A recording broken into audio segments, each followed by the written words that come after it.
rin nata yung mas mabilis when it comes to jungling. So kailangan i-activate ninyo na ito ng Blacklist. Hindi sila pwede maging idle sa game na to. At minsan nga nakakita din tayo talaga na nililish pa ang Joy. Pero ito na nga ang simula ng second game of this match. This is the compositions of Blacklist International and Echo. Makikita natin na talagang comfort ang usapan this matchup. May Beatrix at Paquito laban sa Cho at pati na rin ang Yuzong. Pasok na tayo sa ating Land of Dawn. Kapag nanalo ang Echo dito, it's going to be a sweep. Pag nanalo ang Blacklist, may Game 3 pa tayo. Kompletos recados din yung lineup ng Blacklist International dito sa laban natin. At ito na yung sinasabi kanina ni Wolf na sa may mid, mag-clear muna yung post 5. Yep. So si JP nasa may middle lane. So very different naman sa ginagawa din ng side ng Blacklist International. Kasi si Rene J, inaaurahan, pinipigilan. Alam niya mas mabilis yung Marcus bakit hindi? Yep. At pwede niya nga i-take advantage. Yung magandang ginagawa dito ni J to kind of stop Carteezy. Pero tingnan mo yung tinawag ni Carteezy. Tinawag yung dalawang Call for tropa. backup. Pares may Cyclone Eye. Naku Ayan po. na, ayan na yung tropa. Oo. Ang kinagandahan na napilitan na gamitin yung flip. Ay, hindi pa rin tinatantanan na probable first blood. Ay, nako! Para din ako kay Carteezy. Napakalayo ng kanyang pinuntahan. But still alive. Ito na yung pangalawang agimat moment para kay Rene J. Dami si Rene J ngayon Oo nga, parang naghahanap talaga ng mga malapalos na galawan eh. Road to Panday. Tama. Madulas ba si Panday? Hindi, may agimat siya eh. May agimat. Okay, hindi ka. Meron, di ba? Tama, parang. Sinong, ang tunay na tanong, Chantel, sinong Panday na yung naabutan mo? Si FPJ yung tumatak sa Ay, isip ko, sorry. patay Para si tayo dyan. FPJ, Rene J. Oh. Tama, sige. Tama, the hitman. Di ba? And right now, though, sa mga emblems natin, may mga napapansin ba tayong mga kakaiba this time around? Unfortunately, hindi ko nakita yung mga emblem natin. So maybe later, pag napakita ulit, makakatch natin. Okay, so may iwan dito ginamit na ng Petrify. Ay, nako. First blood para dito kay Sensui. At parang kanina lamang ay nakakita tayo ng Martis na nakakuha ng early. Ngayon naman para sa Blacklist, iyon ang nangyayari. It's Sensui taking the first kill. At ito naka-impure rage si Kuya. Iba naman, no? Anong ginagawa ng impure rage kay Martis? Well, every 8 seconds meron kang magic damage. So, yun. Ito, spammer naman din talaga itong isang Martis. So, siguro doon siya nag-bank on na lang. Killing Spree, of course, gives you the weight para mag-run down. Dire-diretso yung kills mo. But pinili ni Sensui yung pokes. Mas pinili niya dito pero siya ata ang una mabubuo. Wow! Carteezy with that secured turtle at maipilitan na lang umalis ang side ng Blacklist. Patay din si Sensui nung moment na yon. Grabe yung ginawa ni Sanford doon. Yep. Ganun ang XP lane. Pinadigard. 3 yung napetri. Yep. Ganda nung pinakita doon nung Echo overall, yung position nila around the turtle. Yung kanilang turtle dance. Na napakasimple lang tignan pero nakita natin na hindi nakatagos doon si Sensui. Kinuha niya din kasi yung kanyang purple buff at naghintay ng kanyang level 5. Technically speaking, lamang dapat siya kay Carteezy. However, dahil inuna niya yung purple buff, nawalan siya ng time para pumuesto. So, nawalan ng tempo doon si Sensui. Stigo pwesto, nakapwesto yata pero si JPM makakatakas pa rin. Ang sabi ko na Echo, kami naman ang gagawa ng play. Carteezy with a kill at sinasayaw pa, binigyan ng pit. Sensui with that nakuha. Grabe naman yung damage na nanggaling doon kay Benny Cutie. Kung Grabe. titignan natin yun, early game pa lang. Oo. Hindi ba dapat mid-game pa masakit yung Bruno, Wolf? Nakita natin kasi nasulit yung Wave of the World. Or I think iba na yata yung tawag doon parang World Worldy. 2, hindi, joke lang. World iba na yung Concert tawag pala, doon no? Bruno World Tour. Oh, Bruno Bruno World- World Tour. Kumbaga, Si Bruno Mars na pala yung inactivate. exactly. Yun yung nangyari dun sa Blacklist. Nasulit yung ulti ng isang Worldy. Bruno. Worldy. Worldy. Yan, nagbago na. So, dahil dalawa yung nagpapasahan, nag-volleyball sila doon, sila yung nayari. Ayun na, eto, dito, speak of pasahan, may bola din pero nagamit ang flick, ang Aray. Purify. At kita niyo na agad yung damage ng mga players natin. Oo, ayun na nga, asintado pa rin si Oheb, can confirm, nakita na natin. Pero dito sa may bandang baba, si Edward, in a 2v1, may shield na nanggagaling sa left hand. Pero mukhang si Sanford ay papasok na naman. Here comes a giant energy, Oh my pero ma-outplay yata ni Edward! Agent Zero with a 2v1 outplay! Dalawa, yung katapat niya doon but still alive. Talagang hindi makakwestiyon ang mastery of Edward Grabe. pagdating sa Paquito. Tiniis niya. Lahat na, Grabe. subok na ng panahon, lahat ng mga training, init at lamig sa ilalim ng tore ng moment na yon. May kanta pa, may Ayob na Tiger pa Ayob. doon. Ito Ito, nasa eye muna tayo ng turtle dahil ito ang pag-aagawan ng ating mga players. Pero Sipa na ipalayo na agad. Kaya naman pala, kasi si Cartesi nandun din para sa retribution. Siya na lang muna magiging bait at hindi babayag ang blacklist na hindi makakakuha ng isa. JP para sa Turtle. Sulit ba yun, Wolf? For sure. Yung Echo, ginagawa lang nila dito yung all display in the book kapag 50-50 yung Turtle. Stun mo lang yung kalaban. That's what we saw from game number 1 and now Turtle number 2 para sa Echo. They may have sacrificed ito si JP but na-secure nila yung Turtle. At again, tempo yan na kinokontrol dito ng Echo. Kung hindi lang sila talaga na disaster dun sa ginawa ni Edward dun sa may bottom lane, mataas na yung kanilang lead. As it stands though, Jay. Si Benny Cutie yata ang magiging target nila doon. Pero alis na muna si JP nandito na rin. Meron pa Sipa para makakancel. Ginamit ng retribution para makaalis. Disiplina para sa mga players. Pero nakita natin si Oheb nahagawan ng crab coin. Kanina si Benny Cutie sa top. And still, a lot of great plays from both teams. Blacklist International ngayon ang nagiging aggressive. Pero ang Echo, hindi naman naglalayo ang gold lead natin. At sumasakit pa mas lalo si Carl Tizzy. Pero hindi niya maabutan ang patakas na si Haji. Grabe si Cartesi, parang pag may ulti, automatic agad na pwedeng gamitin. So more on clearing na minion wave ang ginagawa ngayon ng Echo. But for Blacklist International, itong kanagandahan, meron ng Blade of Despair, si Oheb. yep. They can activate ito ng si Oheb. Looking at their lineup, wala sila nung parang hard lockdown like Franco, Kaljan, typical na pinapa-receive sa may Beatrix. Pero meron sila nung AoE. So I wonder kung paano nila i-activate itong si Oheb. Hindi rin sila makapag-push dun sa may top lane kasi Benny Cutie, ang ganda nung ganyang pag-establish or pag-hug ng kanyang tore. Okay, may nagpapanggap. Oy, no! Ayan na yun! Huli na nila. Sensui is down at hindi na makakapag-backup pa ang mga players dito ng Blacklist International. Parang pag naubos yung Mortal Coil mo, kakabahan ka na talaga, no? Kasi pwede ka na ulit ma-crowd control. Redward, napakasakit. Wrong prediction mula sa Filipino Sniper. Pero still, kailangan na mag-back dito ni Sanji. Okay, so mukhang si JP, inaaral niya rin yung Sensui instincts kasi yung move nila doon sa may top lane kanina, na-dodge yung Shunput, yung kanyang stomp gamit yung Mortal Coil. Pero nung second time na ginawa yung Mortal Coil play ni Sensui, na timingan na niya at nasipan niya afterwards. Yup, and ito, sobrang bilis din na makakapwesto dito ng side ng Echo at makikita naman natin na hindi na makakapag-contest pa. Carl Tizzy with that retribution and the ultra fast na kill para ito kay Carl Tizzy after taking an objective. And right now, no, makikita talaga natin that despite Blacklist International making plays around the map, Echo pa rin ang nakakalamang with a 2K gold lead. And in fact, meron pa nga silang late game insurance dito kay Benny Cutie. And as it stands para sa Echo, naiwan pala din sa kusina ito si Cartesi. Ito na yung kanilang insurance policy, technically speaking. Kasi nag-invest sila ng 2 beses dun sa may turtle kung saan si JP ay napatumba. 3 deaths na onto JP. Pero dahil dun sa pagiging sacrificial niya, nagkaroon na ng time si Cartesi na magkaroon ng enough na damage. And with Lethal Ignition, Jungle Joy, masakit to. Oh, ito masakit din. By the way, yung naging damage siya dito kay Rene J. Pero ito ang kanagandahan for Blacklist kasi yung mga suntok na Edward, di ba kanina munti ka na siya makasecure ng kill. So probably yung kanilang inaantay. Haji! Petrify! Pero Saji still alive! Wow! Tasakto Sipa naman pa rin yung kay Daddy JP. Pinato ng bola, very cute with a kill. JP, mala FWD Insurance, expert wingman. Ang nakita natin na moves mula dito kay JP with that kick. Pagkalabas ng kadita, nasipa pabalik. Parang na-timingan. Grabe yung understudy ni Sanji. Pwede siyang mag-purify anytime during that combo. Pero alam niyang buhay siya. Pero tayatang bawi na side of Blacklist, sakto. JP ang kanila makukuha, pero Sanford ginamit na ang Dragon Form. May pilitan mag-flicker out at sa may bottom lane, kukuha naman ng Torres si Edward. Nandun si Cartesi para dumepensa and still para sa ating mga teams, paingat na muna sila. And 9 minutes in, may kalamangan ng Echo, almost a 2K gold lead. Pero wala pa masyadong napupush ang parehas na kupunan. In fact, palabas na yung Lord, 2 tore pa lang at ang bumabagsak sa buong game na to. Iba din, parang yung teams natin ngayon, if ever na may makasalubong, okay, kuha tayo ng kill. Walang forced na team fight talaga, like literally diving under the turret. So maingat din talaga yung ating mga players. So ito na ang ating Lord objective.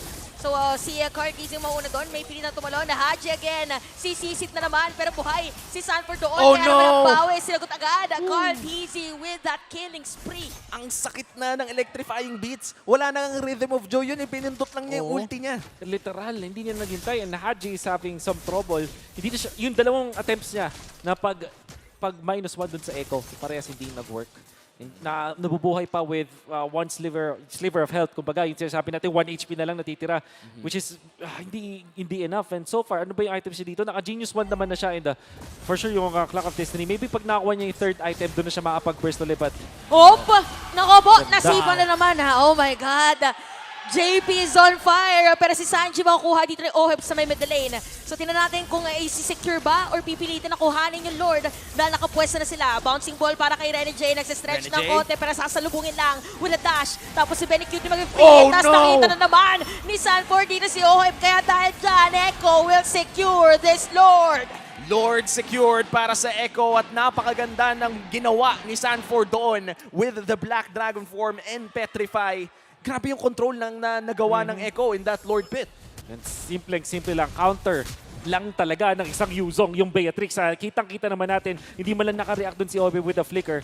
Tingin ko, para dito sa side ng Blacklist International, kailangan na nilang mag-group up talaga at gamitin yung kanilang composition para makapag-1. And ang hirap isipin sa side ng Blacklist, sino nga ba yung tamang tanggalin dito? Sanford is critical, Benny Cute is also critical. And right now, meron ng level 1 Lord na nagmamatcha dito sa may bandang ibaba. Good news for Blacklist International. Meron naman silang wave clear para tunawin ng Lord na to. Pero mukhang si Rene J naghahanap ng play. Hindi niya mahahanap si JP. Pero mukhang madedepensa naman nila ang Tori dito sa bandang gitna. Napaka-importante pa rin talaga ng Torres sa may middle lane kasi yung pwedeng control nila. So ayaw nila na mas lumiit pa yung control na meron sila. At nandito may nakaredy na naman para sa side ng Blacklist. Mabilis lang nila madedepensahan. This is Beatrix. Yep. At kompleto pa rin naman. And this is level 1. No. And makakita tayo ng 5-man rotation mula sa Blacklist. In the mid lane ngayon, Sensui looking for a play pero mukhang kailangan na mag-flicker palayo. Edward still looking for it. Rene J! Oh, napakagandang sipa na naman. Tapos meron paglangoy pa rin doon kay Haji. Makakatakas sa mga players ng Blacklist at aalis na lang muna ang Echo.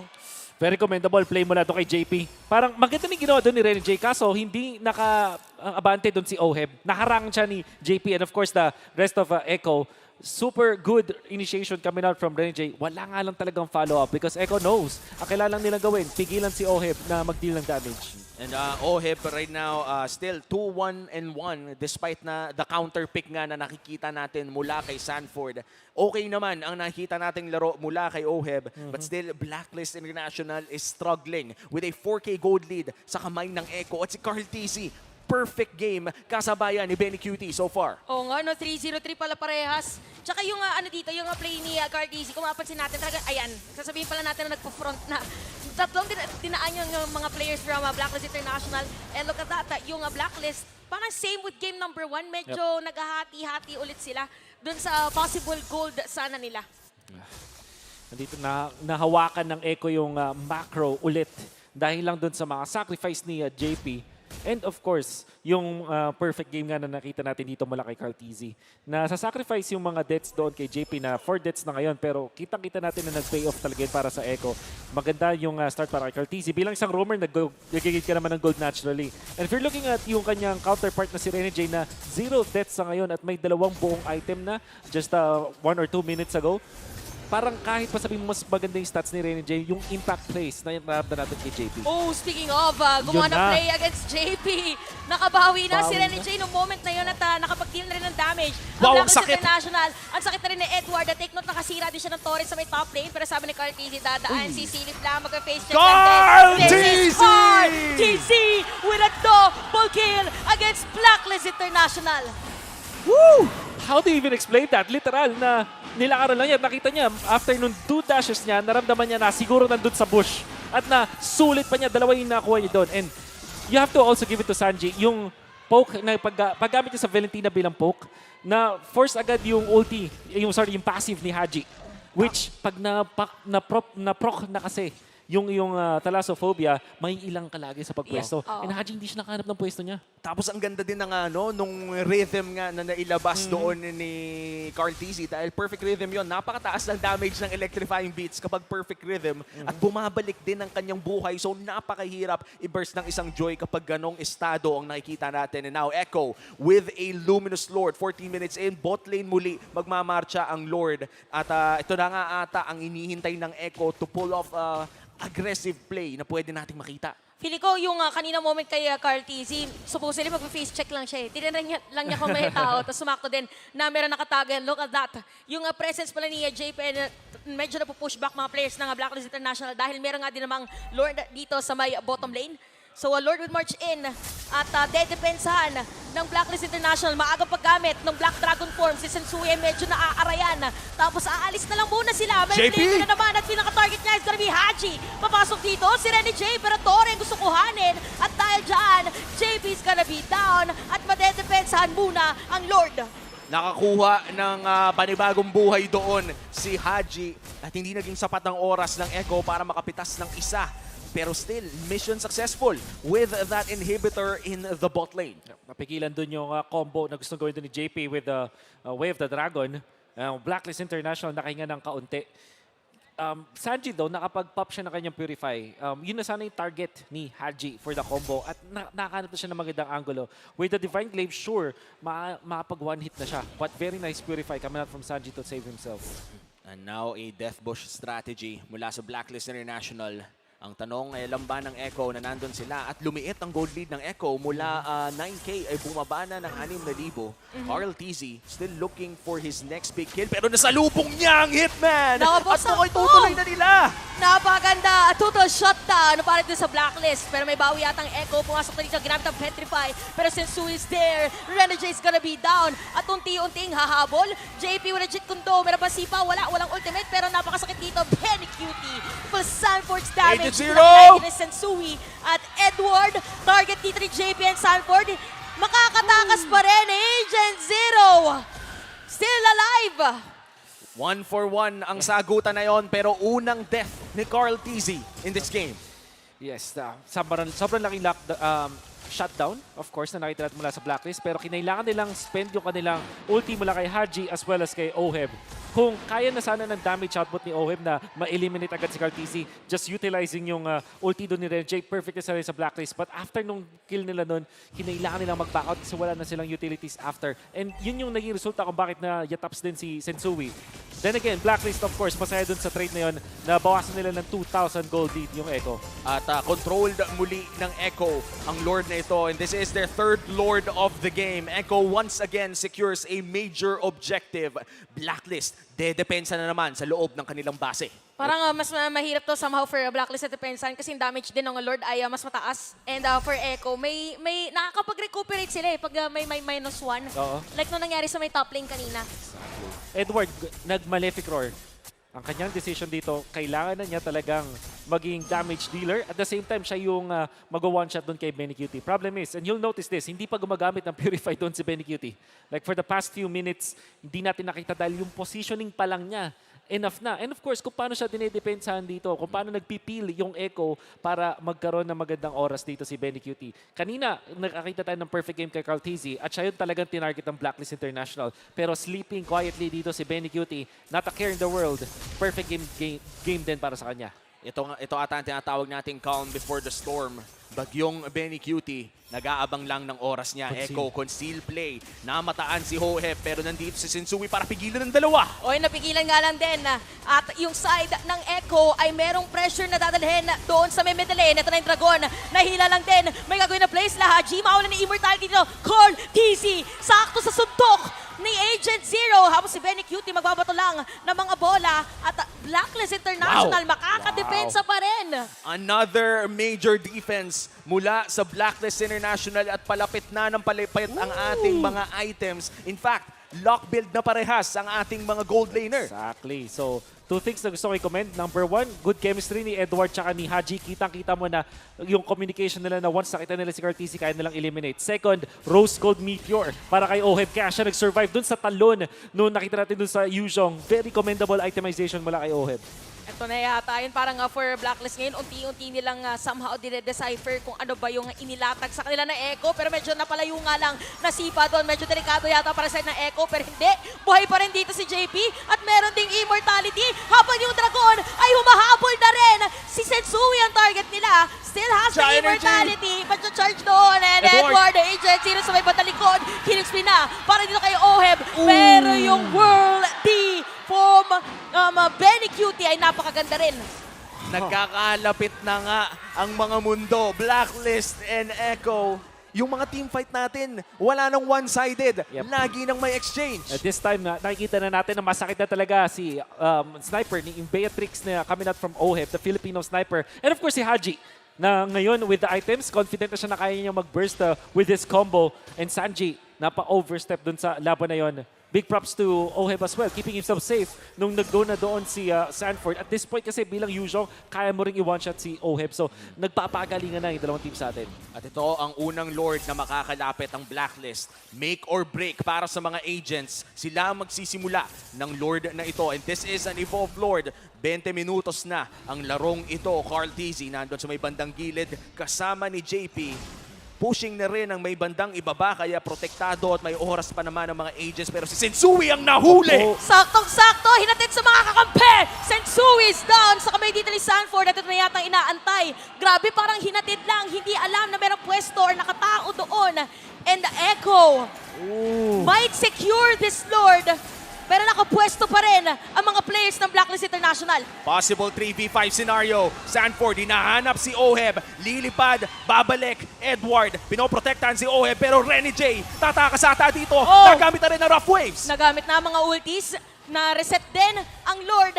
Pero hindi pa rin na-atras sa mga players. Tinatry yatang antayin na mabuhay dito si Sensui. Pero sa Echo, Cartesi will secure that Lord at sama mo pa na isa.